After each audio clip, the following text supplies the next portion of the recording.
তারপর কেস করার পরে উনি অ্যারেস্ট হলেন। অ্যারেস্ট হওয়ার পর উনি 3 মাস ছিলেন। একদিন শুনি যে বেরিয়ে গেছে বেলে। কিন্তু এই কন্টেস্ট চলেছে কত বছর ধরে চলছে? 13 বছর। তা এখনো কোনো রেমেডি আসে না, এখন আসবে কি করে? উনি তো মারা গেছেন, কেস খারিজ হয়ে গেছে। হাজবেন্ড মারাও গেছে? 2 বছর হলো। যেটা উনি একটু সাজা তেলে আমার শরীরের জ্বালাটা একটু মিটতো, যে ও তো সাজা তো পেয়েছে, যার যেটা করেছে সেটা তো পায়নি, মারা গেছে সেটা আলাদা কথা, সেটা তো আমার জ্বালাটা তো আর মিটলো না।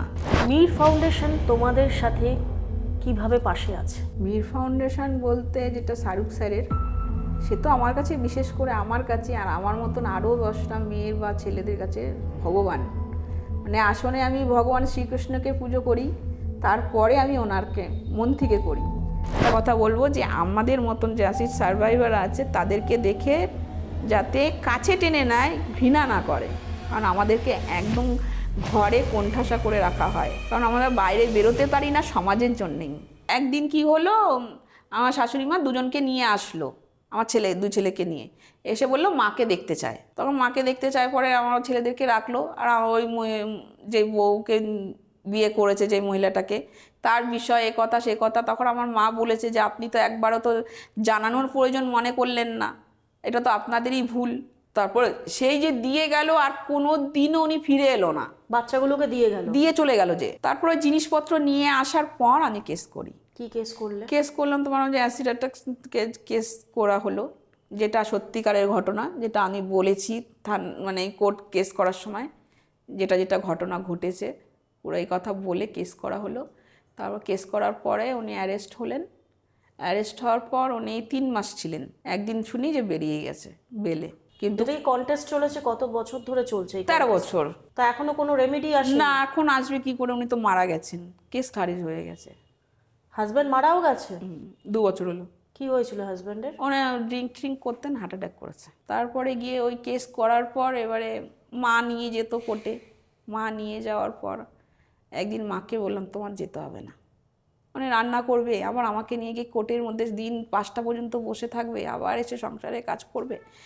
তখন প্রথম আমার ঘর থেকে, মানে অ্যাক্সিডেন্টের পর আমার বেরোলাম, তো একটা ওড়না নিলাম, এমনি তো ওড়না ঢেকে বেরোতাম, তো ওইভাবে বেরিয়ে একা একা বেরিয়ে গিয়ে তারপরে সেই মানে কিভাবে ঢাকলে নিজেকে যে প্রিপারেশন নেওয়া হবে সেটাও তো নেই, বেরোতে বেরোতে শিখেছি। তো বেরিয়ে গিয়ে তো সমাজ আরও বেশি আমাদেরকে মানে সুই ফোটাতে লাগলো।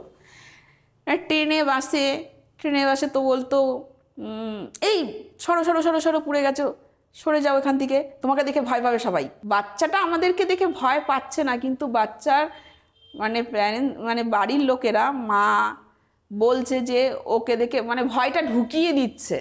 আমি দেখছি বাচ্চাটা আমার দিকে তাকিয়ে আছে, কিন্তু মা আগলে নিয়ে বলছে যে তোমাকে দেখে ভয় পাচ্ছে, সরো সরো সরো। মানে তখনের জার্নিটা যে আজও আমাকে ফেস করতে হয়। এবার তারপরে কি হলো, যেহেতু ছেলে দুটোকে যখন দিয়ে চলে গেল, আর কোনো খোঁজ খবর নিল না, নেবেও না সেটা আমরা জানতামই, দিয়ে চলে গেলো। এখন হচ্ছে আমার বাবার আমার মেয়েকে এখনও ট্রিটমেন্ট করতে হবে, আমার 2টো বাচ্চা, নিজেরা খাবো কি, ছেলে দুটোকে পড়াশোনা করাবো কি না খাওয়াবো, মানে তখন মানে একটা কী যে পরিস্থিতি গিয়েছে, মানে আমরা আজও ভাবলাম গায়ে কাটা দিয়ে ওঠে।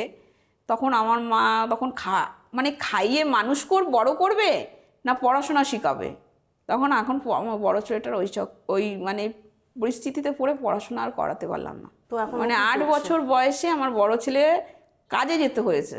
কি কাজ করে ও প্রিন্টিং কারখানায় কাজ করে।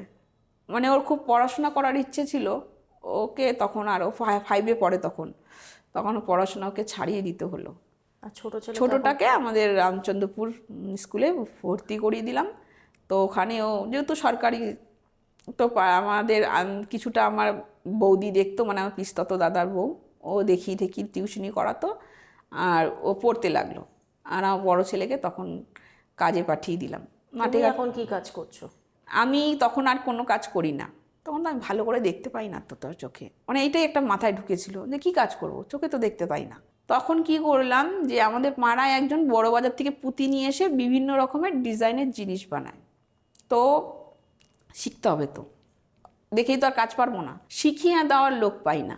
তো আমাদের গলিতেই আরও 2-1 জন মহিলা ওই ছেলেটার কাছ থেকে নিয়ে এসে করছে, শিখে করছে। তো আমার মা বলেছে আমার মেয়েটাকে একটু শিখিয়ে দিও না, ও ঘরে বসে থাকে, ও করতে পারবে। তা আমি বলার পর আমি বলেছি, আমার মা কয়ালে কি তোমার মেয়েকে দেখে ভয় লাগে, তোমার মেয়ের কাছে যাবো না। কে বলেছে? ওই মহিলাটা। মহিলাটা? হ্যাঁ, আমার মাকে বলেছে, মা বলে ও আসবে না তোর কাছে, তোকে দেখে ভয় পায়। ঠিক আছে। তো যেই আমার পিস্তত দাদার বউ, ও করছিল, ও শিখে এসেছিল, ওকে দেখে সেই মানে দীর্ঘদিন বসে 5 টাকার কাজও হয় না, মানে 2 টাকার কাজও করতে এক এক দিনে বহু টাইম চলে যায়। এ খুঁটে খুঁটে পুঁতি দিয়ে সুতো দিয়ে, মানে সুতো কাটতো আমার অসুবিধে, তাও করতাম। করতে করতে তখন দেখলাম যে দূরের জিনিসটা আমি দেখতে পাচ্ছি না, কাছে খুঁটে খুঁটে নিয়ে করতে করতে দূরের ভিশনটা চলে যাচ্ছে, মানে দূরের দিকে আমি তাকিয়ে কিছু দেখতে পাচ্ছি না। তখন কি হলো, আমি বললাম যে না, এটা তো আর করা যাবে না। 2-4-5 টাকার কাজের জন্য আমি চোখটা, আমার একটাই চোখ আর অতটুকুই আমি দেখতে পাই, ওইটুকুনি করলাম তো ঘরে একেবারে অন্ধ হয়ে বসে যাব। তখন কি করলাম, আর কাজ করলাম না। তারপরে গিয়ে আমার একজন পরিচিত মাসি বলতাম, সে একটা কারখানার খোঁজ দিল, মানে শার্টের কারখানা, ছেলেদের শার্ট তৈরি হয়, শার্টের কারখানা। বললো তুই একটু টেবিল পরিষ্কার করে দিবি, একটু ঝাড় দিয়ে দিবি, হ্যাঁ তোকে এতগুলো টাকা করে, এতটুকু টাকা দেবো। ঠিক আছে, ঘরে বসে থাকার থেকে তো ভালো, আর হাত খরচাও তো লাগে বাচ্চা কাচ্চার ঘরে। ঠিক আছে, গিয়ে কিছুদিন করলাম, তখন একদিন ছাড়িয়ে দিল। কেন জানি না, এবার বললো পরে ছাড়িয়ে দিল পরে, আমি হয়তো আমি ভালো দেখতে পাই না, কাজ টাজ হয়তো হচ্ছে না আমাকে দিয়ে, আমি আর কোশ্চেন করিনি। তারপরে ওই কারখানায় একটা বয়স্ক লোক কাজ করতো, দাদু করে ডাকতাম। সে আবার অন্য একটা কারখানার জায়গায় বললো, সেটা হচ্ছে খড়দা। তো ট্রেনে করে গিয়ে ওখান থেকে হেঁটে গিয়ে তারপরে গিয়ে তার ট্রেন যেতাম। 15 দিনের মতন, মানে 2 সপ্তাহ করেছি। করার পর একদিন দেখলাম না করে দিল। তো মনের ভিতর না একটা মানে সন্দেহ জাগলো যে কেন না করে দিল আমাকে, মানে সেদিন ওখানেও না করে দিল, কাজ করার পর এখানেও না করে দিল। আমি জিজ্ঞেস করলাম যে স্যার আমাকে কি দিয়ে কাজ, আমি পারছি না, কোনো ভুল হচ্ছে? তখন বললো না, তোমাকে দেখে সবাই ভয় পাচ্ছে কারিগররা, তোমাকে কাজ দেওয়া যাবে না। তারপর মানে কষ্ট তো অনেক হলো, যে ভিক্ষে তো চাইছি না, পরিশ্রম করেই টাকা রোজগার করতে চাইছি, তো সেটাও পথ বন্ধ হয়ে গেল। তারপর কি, তখন আমি একদম ঢেকে বেরোতাম, শুধু চোখ দুটো চশমা পরার পর মানে খোলা থাকতো, পুরো ওড়না ফোড়না দিয়ে পেঁচিয়ে মেচিয়ে বেরোতাম। ওইভাবেই গরমে কষ্ট করেছি, ওইভাবেই কাজ করতাম। তো ছাড়িয়ে দিল পর, কোশ্চেন করলো পর, তারপর আমি আর কোনো জায়গায় কাজের জন্য চেষ্টাও করিনি, যে আমাকে থেকে তো সবাই ভয় পায়, আমি কী গিয়ে কাজ করব, মানে সেই ভরসাটুকুও চলে গেছিলো। তারপর দীর্ঘদিন বসেই ছিলাম। তারপরে গিয়ে আমার একটা বন্ধুর সঙ্গে যোগাযোগ হয়।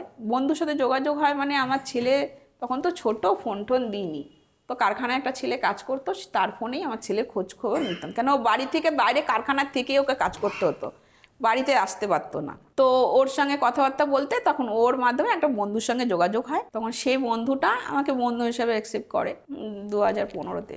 ও ফেসবুকে তখন মীর ফাউন্ডেশন অ্যাড দেখে, যেটা তোমার শাহরুখ খান স্যারের, আর ওখানেও আমার ডকুমেন্টস নিয়ে মেল করে মেল আইডিতে। তো কোনো রিপ্লাই আসেনি। তখন ওটা আরেক দিন দেখে আবার মেল করে, মেল করার পর তখন রিপ্লাই আসে। তখন রিপ্লাই আসে। আচ্ছা, মানে রিপ্লাই এলো, মানে আমার মানে হাতে চাঁদ পাওয়ার মতন, কারণ আমার ট্রিটমেন্ট সব বন্ধ ছিল, কোনো অপারেশন, কোনো সার্জারি চলছিল না। তারপরে গিয়ে রিপ্লাই এলো পরে আমি গিয়ে HR লাইনে দেখা করলাম, ওখানে আমার অপরাজিতা গাঙ্গুলি, অপরাজিতা দিয়েছিল। তারপরে গিয়ে যোগাযোগ করলাম পরে, তখন বললো যে এরকম ডকুমেন্টস করো, সব দাও, তা একটা ক্ষতিপূরণ যেটা পায় সরকার থেকে সেটাও পাবে। মানে আমি জানতামই না যে অ্যাসিড অ্যাটাকের পর সরকার থেকে একটা কম্পেনসেশন বলে একটা যেটা আছে, ক্ষতিপূরণ, সেটা পায়। মানে আমাদের উকিলরাও সেটা জানাইনি, আমাকে বলেইনি কোনো দিনও। তো আমিও সেসব নিয়ে আর ঘাটাইনি। তো কেসের মতন চলছিল ওই কেস। তারপরে গিয়ে আমি দিলাম সব ডকুমেন্টস দেওয়ার পর, তখন আমার কেস হাইকোর্টে চললো। এটা মীর ফাউন্ডেশন থেকেই কেস চলেছিল, মানে খরচাপাতি টানে। তো ওখান থেকে আমি 7 লাখ টাকা পাই। 7 লাখ টাকা পাই। 7 লাখ টাকা পাওয়ার পর তখন আমাদেরকে 25% দেওয়া হলো, মানে অ্যাকাউন্টে আমরা ইউজ করতে পারবো, আর 75% আমাদের 10 বছরের জন্য ফিক্সড করা, মানে ওটা সরকার থেকেই তখন ওটা শিডিউল। আগে কী করতো, দিয়ে দিত ওটা খরচা করার জন্যে, মানে ট্রিটমেন্টের পিছনে। আমাদের একবেলা সেটা আর হয়নি, সেটা হচ্ছে ফিক্সড হয়ে যেত। এবার যেটা আমরা টাকা কি হয়, ফিক্সড করলে যেটা 10 বছরের জন্য কিছু % বেড়ে একটু বাড়ে না, আমাদের যেটা নর্মালি করে, আমাদের সেটা হবে না। কেন? আমাদেরটা হচ্ছে ইন্টারেস্ট যেটা জমে গিয়ে হয়, সেটা আমাদের অ্যাকাউন্টে দিয়ে দেয়। আচ্ছা, মানে ওটা দিয়ে আমাদের রোজকার মানে খরচাপাতি আমরা যাতে চালাতে পারি। তো আমার 5,25,000 টাকা আছে, সেটা ইন্টারেস্টটা আমার প্রত্যেক মাসে ঢুকে যায়, তো সেটা দিয়ে আমি চলি। তারপরে গিয়ে মির ফাউন্ডেশন থেকে তখন কি হলো, বছরে একবার করে সার্জারি করায়। তখন আমি কলকাতায় সার্জারি করালাম। আমি তো সরকারি হসপিটালে ট্রিটমেন্ট করিয়েছি, আর আর প্রাইভেটে তখন আকাশ পাতাল তফাৎ। হসপিটালে কি হতো, সরকারি হসপিটালে আমার যেহেতু এখানটায় পুড়ে গেছে, হাতের দেখো আমার এখানটায় পোড়া, তো এখানটায় ইঞ্জেকশনটা দিয়ে চলে যেত। আমার যেহেতু এখানটা ভেনটা ভিতরে ঢুকে রয়েছে, ডেবে গেছে, এখানটায় ফুলে থাকতো মেডিসিনটা, ওরা হাতও দিত না, যে ডলে দিলে আমি ওইরকম হাত ধরেই কাঁদতে থাকতাম। ওই যে ইঞ্জেকশনটা চ্যালেঞ্জ করা থাকে না, চ্যানেল করা থাকে, এখন তো সুচ ফুটিয়ে ইঞ্জেকশন দেয় না, চ্যালেনে দিয়ে চলে যায়। ওরা কি করলো, চ্যালেনে মুখটা খুললো, খুলে পাঞ্চ করলো, চলে গেল। ঘুম থেকে ডেকে ডেকে, যেহেতু ঘুমের সকালে একটা ইঞ্জেকশন থাকে, দিয়ে চলে গেল। এখানটা এরকম টোপলা হয়ে ফুলে রইলো। আচ্ছা, আমি কাঁদছি, অথচ নার্সরা কি করলো, হাত দিয়ে মেডিসিনটা যে যাতে যায়, কষ্টটা কম হয়, কোনো দরকারই নেই। সেটা কোথায়, কোন আরজি করে? এটা হ্যাঁ হ্যাঁ, আমার বেশিরভাগ আরজি করে সব ট্রিটমেন্ট হয়েছে। তো আরজি করে নার্সরা এরকম কোন রকম এসে যে দেখা সেই না, তারপর আমার মেডিকেল হসপিটালেও হয়েছে অনেক বড় অপারেশন, 2-3 বার হয়েছে। আচ্ছা, হ্যাঁ, ওই একই সেম জিনিসই করতো, আরজি করেও করেছে। গরুর মতন ইঞ্জেকশন দিয়ে চলে গেল। ডলার তো ইনজেকশন গরুকে তোমরা দেখোনি? হ্যাঁ, গরুর মতো ইনজেকশন, আমি তো সেটা জানি। হ্যাঁ, গরুকে মানুষকে মানুষ না, পশুর মতন ইঞ্জেকশন দিয়ে চলে গেল। এটা আরজি কর হসপিটালে, মেডিকেলও হয়েছে, মেডিকেলেও সেম একই, সরকারি হসপিটাল এরকম। তাও যেহেতু আমি প্রথম আমার জীবনে প্রাইভেটে আমি ট্রিটমেন্ট করালাম, তখন বুঝতে পারলাম যে কষ্টটা কেমন, কেয়ারিংটা ভালো লাগলো। তখন থেকে আমার ট্রিটমেন্টের যেহেতু সার্জারি সবই তখন শাহরুখ খান ওই যে মির ফাউন্ডেশন থেকে করায়, তো বছরে একবার করে সার্জারি করতে লাগলাম আমি একটা একটা করে। ওখানে কিরকম ট্রিটমেন্ট হয়েছে? ভালো হয়েছিল। প্রথমবার এমআরআইতে করিয়েছিল, তো ওখানে তো তারপর বন্ধ হয়ে গেল। এখন যেটা করাচ্ছিল তোমার কোঠারি মেডিকেলে, আচ্ছা, আলিপুর কোঠারি। তারপর দিল্লিতে গেলে, দিল্লিতে গিয়ে করাতে চায়, দিল্লিতেও ফ্রি আছে, এখন জায়গা আছে বিএলকে, ওটা নাম্বার 4-এ রয়েছে, ভালো সার্জারি হয়। তো সেই সময় যদি তোমাকে দিল্লিতে গিয়ে সার্জারি করতে হয়, তো সেখানে যাতায়াতের খরচা, থাকা খাওয়া সবই মির ফাউন্ডেশন দিচ্ছে? না, এখন কি হয়েছে, মির ফাউন্ডেশনের থেকে যে শাহিন মালিক বলেন ছিল, এইচআরএ ছিল, উনি ওখান থেকে বেরিয়ে এসে উনি নিজে একটা সার্ভাইভার আমাদের মতনই, ওনার উপরও অ্যাটাক হয়েছিল, অ্যাসিড অ্যাটাক। উনি নিজে একটা ফাউন্ডেশন খোলে, ব্রেভ সোল ফাউন্ডেশন। আচ্ছা, ওটা উনি দিল্লিতে খোলেন। আচ্ছা, তখন উনি তো যেহেতু পশ্চিমবাংলায় এসেছিল মির ফাউন্ডেশনের থ্রুতে, তখন উনি এসে দেখেছে পশ্চিমবাংলার অবস্থা কি। উনি ওখানে দিল্লিতে তো আছে মেন অফিস, কলকাতাতেও আমাদের খুলেছে, যেটা আমাদের কলকাতার কোঅর্ডিনেটর হচ্ছে অপরাজিতা গাঙ্গুলি, উনি এটা কলকাতারটা উনি দেখভাল দেখেন। তো ওইটাতে এখন আমরা যেহেতু দিল্লিতে আপনা ঘর আছে, ওখানে গিয়ে থাকা যায়, ওখানে থেকে পুরো ট্রিটমেন্টটা নেওয়া যায়। তুমি মনে করো ওখানে থেকে অপারেশন করলে, অপারেশন নার্সিং হোম তো 2 দিন করে ছুটি দিয়ে দিল, ওখানে থেকে আবার ড্রেসিংগুলো কমপ্লিট করে ডিসচার্জ নিয়ে তারপর আবার বাড়ি চলে আসো, একদম সুস্থ করে বাড়ি। হ্যাঁ হ্যাঁ, আর ওখানে যদি মনে করো যে তুমি থাকবে, থাকারও ব্যবস্থা আছে। মেয়েরা নিজেরাই রান্না করছে, নিজেরাই খাচ্ছে, নিজেরাই থাকছে। আমার ম্যাম আবার ঘুরতে নিয়ে যাচ্ছে, পার্কে নিয়ে যাচ্ছে, সিনেমা নিয়ে যাচ্ছে। ওই খরচাপাতিগুলো কারা করছে? ওরাই করছে? ওটা ব্রেভ সোল থেকে করছে। ব্রেভ সোল থেকেই সব করছে? না, আমি তো দিল্লিতে অনেক গিয়েছিলাম, তো আমি জানি, দেখেছি গিয়ে। ওখানে গিয়ে ট্রিটমেন্ট একদম প্রপার হয়েছে, কোনো রকম কষ্ট না, এইরকম না যে তোমাকে দেখে যে ওরা ভয় পাচ্ছে, ওরকম কিছু না? না না না, দিল্লিতে আমার তো মুখ ঢাকা, আমি ওই যে পেঁচিয়ে পেঁচিয়ে বেরোতাম, সেটা আমার দিল্লিতে গিয়ে আমার ওই জিনিসটা খুলেছে। আমি এখনো মাস্ক পরে বেরোই। ওখানে মেয়েরা ওপেন বেরোয়, অ্যাসিড অ্যাটাক যে মেয়েরগুলো, ওরা কেউ ঢাকা নিয়ে বেরোয় না। ওই সাহসটা কে জুগিয়েছে তোমাকে? সাহসটা এবার আমার জীবনে সাহসটা পেলাম যেটা, যখন আমি মির ফাউন্ডেশনে প্রথম গেলাম অফিসে, তখন গিয়ে দেখলাম যে আমার মতন, আমি জানতামই না যে অ্যাসিড অ্যাটাক আরও মেয়েদের উপর হয়েছে, বা আরও মেয়েরা এরকম আছে আমার মতন। আমি জানতাম জীবনে পৃথিবীতে আমি একাই, তুমি শেষ, আর আমি একাই হয়েছি এই জিনিসটা, আমারই উপর হয়েছে। তো গিয়ে যখন দেখলাম যে আরও মেয়েরা বসে রয়েছে দিব্যি, ওরা হাসছে খেলছে, একা একাই ট্রাভেল করছে, তো ভালো আছে ওরা, ওদেরকে দেখে আমার নিজের মধ্যে সাহস দ্বিগুণ বেড়ে গেল। তাই আমি কেন পারবো না? আমিও সাজবো, যতটুকু সাজা যায়, চুলটা ভালো করে বাঁধবো, ভালো করে ড্রেসটা পরবো, হাতে চুড়ি পরবো। আমি চুড়ি পরতাম না, অ্যাটাকের পর যে শাখা পলা খুলে ফেলেছিলাম, আমি চুড়ি পরতাম না। ওরা তো লিপস্টিকও লাগাচ্ছে দেখছি, আজও আমি লাগাই। এবার এইভাবে ওদেরকে দেখে আমার সাহস বাড়তে লাগলো, তারপর এইভাবে চলতে লাগলো।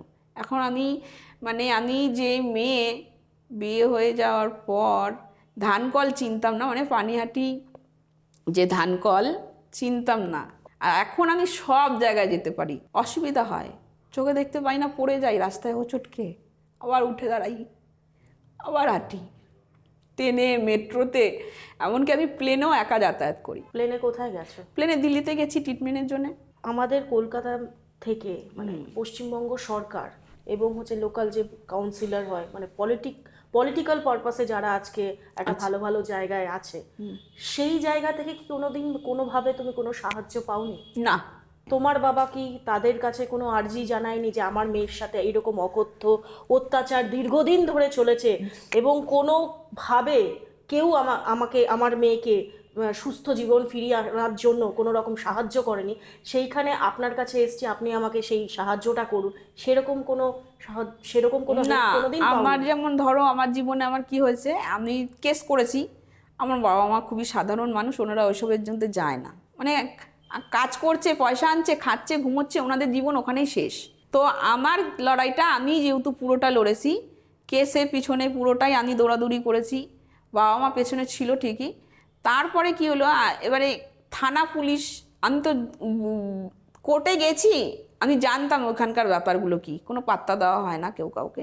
আমার হাজব্যান্ড যখন মারা যায়, তার যখন সম্পত্তির জন্যে, মানে আমার ছেলেদের জন্য যাই, তার ইসের জন্যে, তখন কি না আমার মানে থানায় গিয়ে আমি বলি যে আমার হাজব্যান্ড মারা গেছে, ওই দোকানটা যেহেতু আমার ছেলেরা যাতে ও দোকানে বসতে পারে, কাজ করতে পারে, কি প্রমাণ আছে যে ওটা আপনার হাজব্যান্ড? তো রেজিস্ট্রি ম্যারেজ সার্টিফিকেট তো নেই। তখন আমি বিয়ের ফটো আছে স্যার, আমি ওটা দেখালে হবে? বলে ওটা তো এমনিও বার করা যায়, আমাকে বলে দিল থানা থেকে। তারপর আমি কি করলাম, আমাদের ওখানে যে কাউন্সিলর ছিল উনি ভালো, তো ওনাকে বললাম, পরে উনি ওনার থ্রুতে আমাদের উপর একটু নজর দিল। তো বললো দোকানটা চলো কোথায় দেখি, এই দেখি ওই দেখি। তখন গেলাম, গিয়ে বললাম যে এরকম এই দোকানে আমার হাজব্যান্ড কাজ করতো, এটাই ওনার দোকান। তাই গিয়ে এবার দোকানে আলার সঙ্গে কথা বললাম, মানে দোকানটা তো রেন্টে ছিল ঘরটা। তখন উনি বললো না, ওনাকে চিনি না, কিছু না, ওনার নামে কোনো দোকান নেই, যেহেতু যে মহিলাটা ছিল ওনার নামেই মানে এগ্রিমেন্ট করা ছিল। তা পুলিশ বলল কি আমাকে উল্টো, যে আপনার তো রেজিস্ট্রি করে বিয়ে হয়নি, আপনার কোনো মানে ভূমিকা নেই এখানে, ওদের রেজিস্ট্রি করে বিয়ে হয়েছে, উনি হচ্ছে হাজব্যান্ড, মানে ওয়াইফ আমার হাজব্যান্ডের। আমি বললাম স্যার আমার কথা ছাড়ুন, ছেলে দুটো তো ওনারই ছিল, আমার তো ওনার ছেলেদের বার্থ সার্টিফিকেটে তো ওনারই নাম, তাহলে আমার ছেলেরা কি কোনো কিছুতেই হবে না? কারণ ছেলেরা যদি লায়ক হয়ে এখন দাবি করে আমার বাবার সম্পত্তি আমাদের চাই, তাহলে তখন কি বলছো? ওই যার সঙ্গে বিয়ে হয়েছিল উনি তো নিজেরা জিনিসপত্র সব কিছু ওনার নামে করে নিয়েছে, যেহেতু উনি ম্যারেজ মানে ইয়ে করেছিল, কি বলে, রেজিস্ট্রি ম্যারেজ করে রেখেছিল, সব কিছুতে উনি যেহেতু রয়েছে, ওনারই সব কিছু, উনি তো সব বিক্রিবাটা করে দিয়ে উনি ওনার জায়গায় আবার চলে গেছে। এনিওয়ে, এখন কেমন আছো? এখন কেমন সব এত কিছু ঝড়ঝাপটা কাটিয়ে সন্তানদের নিয়ে কিভাবে লাইফ কাটাচ্ছো? এখন আমার বড় ছেলে 21 বছর বয়স, ছোট ছেলের তোমার 17 বছর বয়স। তো ছোট ছেলে পড়াশোনা করছে, পড়াশোনা লকডাউনের সময় মানে আর্থিক অবস্থা, তখন তো খাওয়াই ঠিক করে, সবার তো কাজকর্ম, মানে সবারই পরিস্থিতি খারাপ ছিল, তখন আর পড়াশোনা চালাতে পারিনি। আমার পড়াশোনাটা 3 বছর ছাড়ানো হয়ে গেছিলো। তো আবার গেল বছর, তার আগের বছর তখন বললো যে মা আমি আবার পড়াশোনা করব। আমি মা হয়ে বলবো তুই পড়বি না, আমি পারবো না? তখন বললাম যে হ্যাঁ ঠিক আছে তুই পড়, আমার কষ্ট হলে আমি তোকে চালিয়ে নেব। ও পড়ছে। তো আমি আমাদের যে ব্রেসোল ফাউন্ডেশন থেকে ললিত গেটরি স্ট্যান্ডে আমাকে জবের জন্যে জব দিয়েছিল, সিকিউরিটি ডিপার্টমেন্টে আমি জব করছিলাম, আরও আমার মতন মেয়েরা করছে। তো ওখানে আমি কাজ করছিলাম। এখন আমি নিজের পার্সোনাল ইস্যুর জন্য আমি ছেড়ে দিয়েছিলাম, আবার আমি কাজ করব একদম একদম। তারপরে গিয়ে এখন চলছে, ভালোই চলছে, ছেলেরা কাজ করছে, বাবার বয়স হয়ে যাচ্ছে, বাবা একটা চোখে দেখতে পায় না, ওইভাবে মা এখন সংসারের কাজ নিয়েই ব্যস্ত। বাকি বোনেরা তো আমার প্রাণ, কিছু ভালো খাবার খাওয়ার আগেও আমার কথা ভাবে, যদি বলি এটা আমার খাওয়ার খুব ইচ্ছে হয়েছে রে। বোনের বড়রাও তো খুব ভালো, মানে দিদি বলতে প্রাণ একদম। যে এই দিদি এটা খেতে চেয়েছে, ঠিক আছে তাহলে এটা দিদির জন্য নিয়ে যাবো, খাবো। তার মানে এখন তুমি তোমার মা বাবার কাছে আমি বাড়িতে সুন্দরভাবে আমি অ্যাক্সিডেন্টের পর থেকেই আমি আমার বাবা মাকে কাছে পেয়েছি। মানে আমার জীবনের সবচেয়ে বড় একটা আক্ষেপ, মানে কি বলবো তোমাকে, যে আমি আমার বাবা মাকে কাছে পেলাম হসপিটালের বেডের থেকে। এটা যদি আমার বাবা মা একটু আগে দিত, জানি না তাদের কাছে তারা ঠিক ছিল, আমাকে আরেকটু সময় দিতে পারতো, যে মেয়েটা এখন যেতে চাইছে না তাহলে থাক, ওর সময় কেন, আমারও ওপর অনেকটা প্রেশার, যেহেতু আমি একটা আমার নিজের 10 বছরের সংসার ছেড়ে আমি চলে আসতে চাইছি, তো আমারও তো নিশ্চয়ই কোনো একটা ব্যাপার রয়েছে। নাহলে কেউ এমনি এমনি তার সংসার সাজানো সংসার ফেলে দিয়ে কেউ চলে আসতে চায়, তো সেই সময়টুকু যদি আমার বাবা মা দিত তাহলে হয়তো আর একটু অন্য কিছুই হতো। সুনীতি, তোমার সাথে কথা বলে ভীষণ ভালো লাগলো। তোমাকে দেখে 4টে মানুষের আর আমি শেখা উচিত। একটা কথা বলবো, বাবা মা যেমন আমাকে হসপিটালে বেডের থেকে পেয়েছি, আজ আমি বাবা মার ভরসা হতে চাই, কারণ আমার বাবা মার ছেলে নেই। এখন আমার বাবা মা যেন ভরসা করতে পারে যে আমার মেয়ে আছে, আমার বড় মেয়ে আছে, আমার আর কিছু লাগবে না, ও সবটা দেখে নেবে, এই ভরসাটুকু হতে চাই। আর আমার ছেলেদের বাবার সাপোর্ট তো কোনোদিনও ওরা পায়নি, ওরা যেন সেই সাপোর্টটা আমার কাছ থেকে পায়, যে আমার মা এই অবস্থাও যতটা মানে একটা নর্মাল মানুষ করতে পারে না তার থেকে অনেক বেশি করে দিয়ে গেছে। যেহেতু আমার বাবা মার একটা ঘরে আমরা সবাই থাকি, আমার ইচ্ছে আমার ছেলেদেরকে ঘর করে দিয়ে যাব, জানি না কবে করতে পারবো, তবে আশা ইচ্ছে ভরসা নিজের মধ্যে অনেকটাই রাখি, করে দিতে পারবো।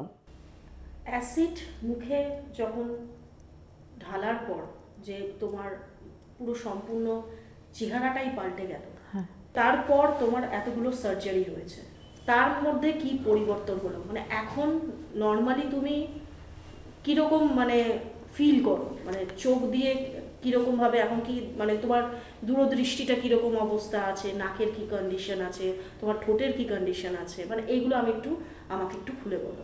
আমার অ্যাক্সিডেন্টের পর আমার যেটা হয়েছিল, নাকটা পুরোটাই, আমার দেখতেই পাচ্ছ নাকটা পুরোটাই খসে পড়ে গেছে, আমার এখন মানে কি হয়েছে, নাকে তো একটা ঘা ছিল, ও তারপর থেকে আমার মুখ থেকেই আমি মানে অভ্যেস হয়ে গেছে, নিঃশ্বাস নেওয়া ছাড়া মুখ থেকেই হয়। আর আমার ঠোঁটটা যে দেখেছো, আজকে আমি লিপস্টিক লাগিয়েছি, এই ঠোঁটটা আমার 2বার আমার সার্জারি হয়েছে, মানে ঠোঁটটা আমার এখানে লেগে গেছিলো, মানে উল্টে জোড়া লেগে গেছিলো, মানে আমি 2.5 মাস আমি লিকুইড খাবার খেয়েছিলাম, ভাত চিবিয়ে খেতে পারিনি, মুখের ভেতরটা আমার ঘা হয়ে গেছিলো, ঠোঁট নিচে নেমে গেছে, এটা উঠে গেছিলো, এটা তো আমার সার্জারি হয়েছে, আচ্ছা, চামড়া বসিয়েছে, এখানে আমার চামড়া ছিল না, আচ্ছা, এই ঠোঁটটা এইখানে উঠে গেছিলো, মানে বড় হয়েছিল, আর এটা এইখানে জোড়া লেগে গেছিলো, এই দেখো আমার এখান থেকে চামড়া বসানো, এটা উল্টে এরকম ভাবে এইখানে লেগে গেছিলো, কিছু খেতে বলে পড়ে যেত, জুরজুর করে ভাত খাবার খেতে গেলে পড়ে যায়। তারপরে এটা আমি 2বার অপারেশন করার পর আজকে আমার ঠোঁট ঠিক আছে, তাও হাঁটা বড় হয়ে গেছে, তবু ঠিক আছে, চালিয়ে নিতে পারি। আর নাকের নিঃশ্বাস আমার খোলা আছে, নিঃশ্বাস নিতে অসুবিধা হয় না, কিন্তু যখন আমার ঘাটা ছিল, একটা ঘায়ের একটা গন্ধ পেটে যেত, তখন আমার ভাল লাগতো না, বমি পেত, তখন ওই ঘায়ের গন্ধটা, তারপর থেকে যে মুখ থেকে নিয়ে আমার একটা অভ্যেস করলাম না, নাক থেকে নিলে নিঃশ্বাসটা নিলে একটা গন্ধ আসে, যেটা আমাদের মানে গন্ধের কাজ করে, মুখ থেকে তো সেটা হয় না, তখন আমি মুখ থেকে নিঃশ্বাস নিতে নিতে সেরকম একটা অভ্যেস হয়ে গেছে আমার। ঘ্রাণ শক্তি কি কমে গেছে? না, ঘ্রাণ শক্তি কমেনি, ঘ্রাণ শক্তি তীব্র আমার, মানে যেটা আমি বলে দিয়েছি যে খাবারে গন্ধ হয়ে গেছে আমি খেতে পারবো না, মানে আমি খেতেই পারবো না, সবাই খেয়ে নেবে অথচ আমি খেতে পারবো না। আর কানে আমার কানটা, আমি আজকে কানের দুল পরেছি, এই কানটা আমার জোড়া লেগে গিয়ে এরকম হয়ে গেছিলো, কানটা আমার 3বার অপারেশন করার পর আজকে আমি কানের দুল পরতে পেরেছি। কানে শুনতে অসুবিধা হয় না? কানে শুনতে অসুবিধা হয় না, কিন্তু আমি যখন শুয়ে থাকি তো চোখে আমার আই ড্রপ, আই জেল দিতে হয়। কেন? না তো চোখ শুকিয়ে যাবে, চোখ নষ্ট হয়ে যাবে। আমাদের তো চোখের পাতাগুলো পুড়ে গেছিলো, চোখগুলো আমাদের ওপেন ছিল, মানে গোল রাউন্ড হয়ে ওপেন ছিল, মাছের চোখের মতন ছিল, কোনো পাতা ছিল না। চোখ কি এরকম বেরিয়ে এসেছে? হ্যাঁ, বেরিয়ে আসেনি, মানে চোখের পাতাগুলো মানে ছিল না, পুড়ে গেছিল। আমার এই পুরো গোটা মুখের খোলস পড়ে গেছে, মানে সব আমার এখন যতটুকু দেখছে সব আমার অপারেশন করে করে লাগানো হয়েছে, কারণ আমাদের এই গোল যে রাউন্ডটা চোখের যে পুরোটা পুড়ে গেছিলো, তো এই চোখের পাতাগুলো সব এই এই যে এখানটাও আমার অপারেশন করে লাগানো, এগুলোতে এরকম হয়েছিল। একটা গর্তর মধ্যে চোখের মণিটা রাখা, মানে চোখের যে ডিমটা আমরা বলি বাঙালিতে, ডিমটা বসানো। এই চোখের পাতাগুলো কতবার করে অপারেশন করতে হয়েছে আমাদের, বারবার করে। তারপর গিয়ে আজকে তাও এতটা ফাঁকা থাকে, মানে পুরো বন্ধ হয় না, তবু মানে আগের থেকে একটু বেটার। তুমি সরকারকে কি আবেদন জানাবে তোমাদের মতো মানুষের যাতে কোনো ভালো হয়? সরকারকে আমি একটা জিনিসই বলতে চাইবো যে আমাদের পাশে থাকুক, আমাদের জন্য যাতে দেখে, তার ট্রিটমেন্টটা যেহেতু দ্রুত হয়। সরকারের কাছে আবেদন করব আরেকটা জিনিস, যেটা কেসে যেটা আমি দীর্ঘদিন চালিয়ে গেছি, আমার হাজব্যান্ড মারাই গেল, মানে আসামি মরেই গেল, কেসের কোনো কিছু হলো না। হ্যাঁ, আমার জীবনের প্রথম লড়াই যেটাতে আমিই হেরে গেলাম, কারণ উনি মারা গেছে। আমার এত কষ্ট সহ্য করেছি, যেটা উনি একটু সাজা পেলে আমার শরীরের জ্বালাটা একটু মিটত, যে ও তো সাজা তো পেয়েছে, যার যেটা করেছে সেটা তো পায়নি, মারা গেছে সেটা আলাদা কথা, সেটা তো আমার জ্বালাটা তো আর মিটলো না। তো ওটা যাতে দ্রুত কেসের নিষ্পত্তি হয়, যাতে কেসের সত্যি, এটা সবথেকে প্রত্যেকটা মেয়ের জন্য দরকার। কারণ এটা করে আমি দেখেছি কেউ সাজা পায় না, কোনো এত অ্যাসিড অ্যাটাক মেয়েরা, ছেলেরাও আক্রান্ত হচ্ছে। তারা মানে যাই হোক, আসামিরা একদিন থাকছে জেলে, 3 মাস থাকছে, 2 মাস থাকছে, কেউ ধরাই পড়ছে না, পালিয়ে যাচ্ছে, দেশ ছেড়ে শহর ছেড়ে চলে যাচ্ছে, তার টিকিটও খুঁজে পাওয়া যাচ্ছে না। একটা মেয়ে তো জীবনটা তো পাল্টে যাচ্ছেই, বদলে যাচ্ছে, তার সঙ্গে তো তার ফ্যামিলিও সাফার করছে, তার ছেলেমেয়েরা। যে আমার 2টো ছেলের তো জীবন শেষ হয়ে গেল, না পড়াশোনা হলো না কিছু হলো। আজকে না হয় সেই খেয়ে পড়ে বেঁচে আছে, একটা কাজ করছে, আলাদা পাচ্ছে। তো আজকের দিনে আমার যদি ইয়েটা পেতো, তাহলে ওর তো যেটা আলাদা একটা লাইফ থাকতো, সেটা তো ওরা পায়নি। আর একটা কথা বলবো, যে আমাদের মতন যে অ্যাসিড সার্ভাইভার আছে, তাদেরকে দেখে যাতে কাছে টেনে নেয়, ঘৃণা না করে। কারণ আমাদেরকে একদম ঘরে কোণঠাসা করে রাখা হয়, কারণ আমরা বাইরে বেরোতে পারি না সমাজের জন্যেই। মীর ফাউন্ডেশন তোমাদের সাথে কিভাবে পাশে আছে? মীর ফাউন্ডেশন বলতে যেটা শাহরুখ স্যারের, সে তো আমার কাছে, বিশেষ করে আমার কাছে আর আমার মতন আরও 10টা মেয়ের বা ছেলেদের কাছে ভগবান। মানে আসলে আমি ভগবান শ্রীকৃষ্ণকে পুজো করি, তারপরে আমি ওনারকে মন থেকে করি।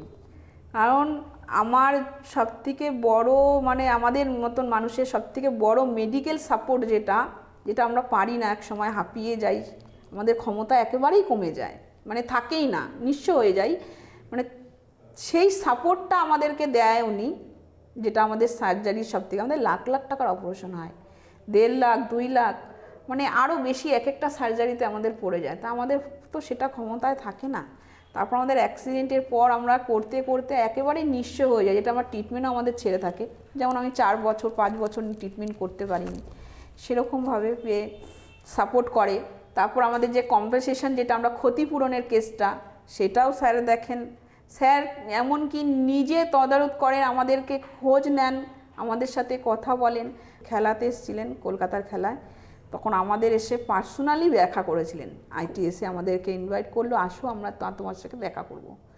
উনি, আমরা এখন যেমন তোমার সাথে বসে কথা বলছি, এরকম পাশে বসে আমাদের সাথে কথা বললো, আমরা কেমন আছি আমাদেরকে জিজ্ঞাসা করলো, আমরা যাতে আরও কি করে ভালো থাকি, উনি আরও কত কি করতে পারে আমাদের জন্য, সেসব কথা বললো। তারপরে বললো কোনো চিন্তা করবেন না, আমি আছি। তোমাদের প্রত্যেকের সাথে আলাদা আলাদাভাবে মানে একসাথে বসেছি, মানে সবার সাথে উনি একে একে কথা, তাদের প্রবলেম, তাদের কী আরও হেল্প করতে পারে, উনি কিভাবে আমাদের পাশে থাকতে পারে, সেগুলো উনি আমাদেরকে বললেন। সবাই একটু ছবি তোলার জন্য আমরা উৎসাহ হয়ে পড়লাম।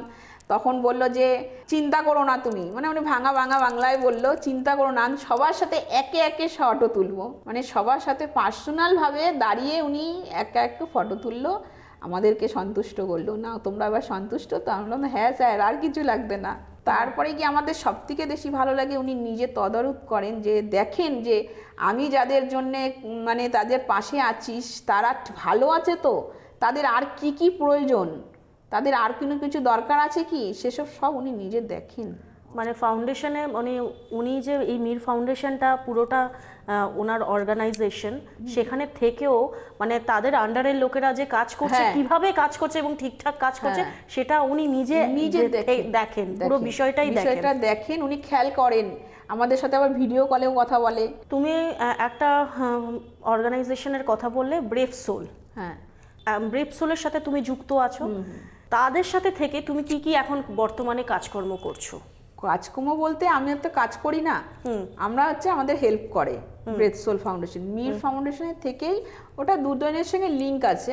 মীর ফাউন্ডেশনে শাহিন মালিক HR লাইনে ছিল।